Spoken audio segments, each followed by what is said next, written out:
In this video, I'll show you how to use Napkin AI to create professional real estate presentations. I'll start by selecting Blank Napkin to open a fresh workspace. First, I'll paste in the content of my presentation covering strategic pricing, staging, marketing, and closing.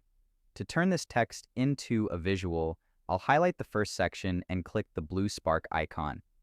This opens the AI suggestions where I can choose the style I want and then pick a specific design from that style, like this funnel for my pricing strategy.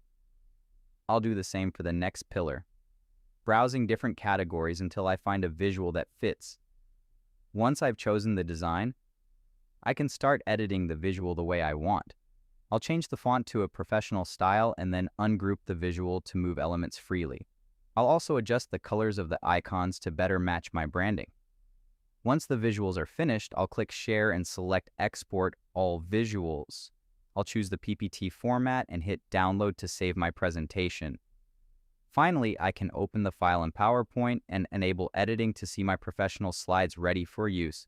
And there you have it. That's the complete process of using Napkin AI for real estate presentations.